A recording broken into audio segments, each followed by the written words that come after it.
اچھا جی، میرے عمران خان صاحب سے اور ان کو سپورٹ کرنے والے تمام پی ٹی آئی سپورٹر سے چند سوالات ہیں۔ اگر آپ ان سوالوں کے جواب دے دیں تو میں جو 70% پی ٹی آئی کو سپورٹ کرتا ہوں وہ 100% پی ٹی آئی کو سپورٹ کروں گا۔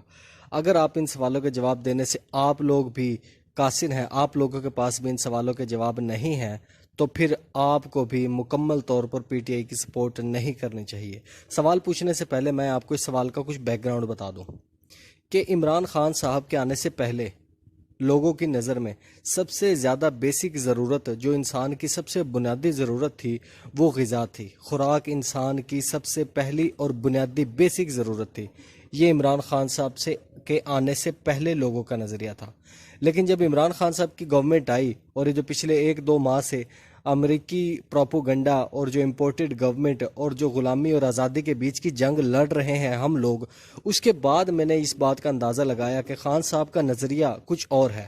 یہ نہیں سمجھتے کہ انسان کی سب سے بنیادی ضرورت جو ہے وہ خوراک ہے۔ انسان کی سب سے بنیادی ضرورت عزت نفس ہے۔ انسان کی عزت اس کی سب سے پہلی بنیادی ضرورت ہے۔ دوسری بنیادی ضرورت انسان کی خوراک ہے، اور اس کے بعد رہائش، مکان، روٹی، کپڑا وغیرہ۔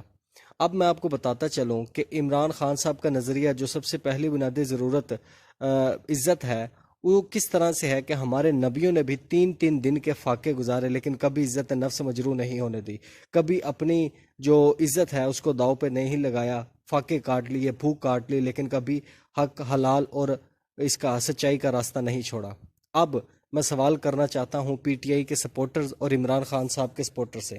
کہ وہ لوگ مجھے سوال کا جواب دیں کہ واقعی اگر عزت نفس آپ لوگوں کے لیے اتنی امپورٹنٹ ہے، آپ لوگوں کی آزادی اتنی امپورٹنٹ ہے، دین اسلام، مدینہ کی ریاست آپ لوگوں کے لیے اتنی امپورٹنٹ ہے، اگر آپ اللہ کی راہ میں، سچائی کے راستے میں، نبی کی سنت پہ اور مدینہ کی ریاست کو لے کر اتنے زیادہ پازیٹیو اور جنونی ہو چکے ہیں کہ آپ لوگوں کو کسی بھی بڑی سے بڑی طاقت کا سامنا کرنے کے لیے تیار ہیں، تو پھر یہ جرت، جذبہ، جوش، جنون اس وقت کہاں تھا جب ٹی ایل پی والے، تحریک لبیک والے اللہ کی راہ میں لڑ رہے تھے اور آپ ہی کی گورنمنٹ، آپ کے وزیر اعظم عمران خان صاحب انہی کے ساتھ زیادتی اور ان کے تشدد کا نشانہ بنا رہے تھے، اور ان کی ڈیمانڈ کیا تھی کہ ناموس رسالت کرنے والے جو سفیر ہیں ان کو پاکستان سے نکال دو۔ اس وقت عمران خان صاحب نے کہا تھا کہ اتنی آسانی سے باہر نہیں نکالا جا سکتا، اس ملک کے ساتھ ہمارے تعلقات خراب ہو جائیں گے۔ آج جب ان کی گورنمنٹ اپنے ہاتھ سے جاتی نظر آ رہی ہے، تب ان کو عزت نفس یاد آ گئی، تب ان کو لوگوں کے اندر کی خودداری کو ابھارنے کا ٹائم یاد آ گیا، تب ان کو اپنی آزادی یاد آ گئی، تب ان کو غلامی کا احساس ہوا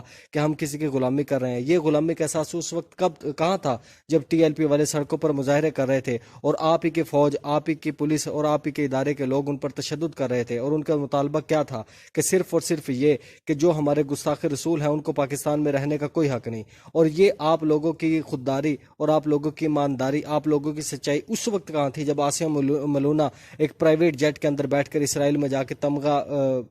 خراج تحسین وہاں پہ لیتی ہے، وہاں پہ جا کے ایوارڈ لیتی ہے کہ وہ پاکستان میں رہ کر نبی کے پاک صلی اللہ علیہ وسلم کی گستاخی کر کے آئی ہے۔ اور تب آپ کی عمران خان صاحب کی غیرت اور ایمانداری کہاں تھی جب انہوں نے اس کو، آسیہ ملونہ کو، پاکستان سے بھیجنے میں کامیابی کر دی؟ تب انہوں نے اس وقت کو مظاہرے کیوں نہیں کیے؟ تب انہوں نے یا رسول اللہ کا نعرے کیوں نہیں لگائے؟ تب مدینہ کی ریاست میں کیوں نہیں؟ کیونکہ جو مدینہ کی ریاست تھی وہ اس وقت ایسی تھی کہ اگر کوئی گستاخ رسول ہوتا تو اس کے سر قلم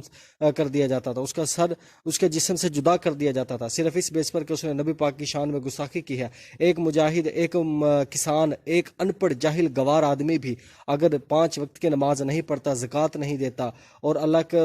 99 نام اس کو نہیں پتا، اور اللہ کی بتائی ہدایات ان کو نہیں معلوم، لیکن پھر بھی اگر کوئی گستاخ رسول اس کے آگے کھڑا ہو کر نبی پاک کی شان میں گستاخی کرے تو یقین کریں کہ وہ ان پڑھ جاہل انسان بھی اس کی گردن اس کے سر سے الگ کر دے گا، اس کی گردن اس کے جسم سے الگ کر دے گا۔ لیکن یہ مدینہ کی ریاست کے مالک بننے والے عمران خان صاحب اور پی ٹی آئی کے سپورٹر اس وقت کہاں تھے جب آسیہ ملونہ گئی ہے؟ اس وقت کہاں تھے جب ٹی ایل پی والوں کو نیست و نابود کرنے کی کوشش کی جا رہی تھی، کل عدم قرار دیا جا رہا تھا؟ اس وقت کہاں تھے جب کشمیر کے اندر 2 نمبری ہو رہی تھی، کشمیر کے اندر بھارتی ریاست جو ہے وہ مسلمانوں پر ظلم کر رہی تھی؟ اس وقت کہاں تھے جب بھارت کے اندر مسلمانوں کے خلاف پراپوگنڈے چل رہے تھے؟ اس وقت کہاں تھے جب مسلمانوں کو زندہ جلایا جا رہا تھا؟ آپ جب ان کے مدینہ کی ریاست، اب جب ان کے اقتدار ہاتھ سے جاتے ہوئے نظر آ رہا ہے تو پھر یہ مدینہ کی ریاست بنانے کے لیے نکلے ہیں، تب یہ غلامی اور آزادی کا پہاڑا ہمیں پڑھا رہے ہیں۔ میں بالکل بھی پی ایم ایل این کسی بھی جاہل اور گھٹیا سیاستدان کے ساتھ نہیں ہوں، لیکن میرے کچھ ایسے سوال ہیں جن کا جواب دینا ان کا حق ہے اور ان کا فرض ہے کہ وہ ہمارے سوالوں کا جواب دیں، تب جا کر ہم ان کے مکمل طور پر سپورٹ کریں گے۔ اگر آپ ان کے سوالوں کے جواب جانتے ہیں تو یقین کریں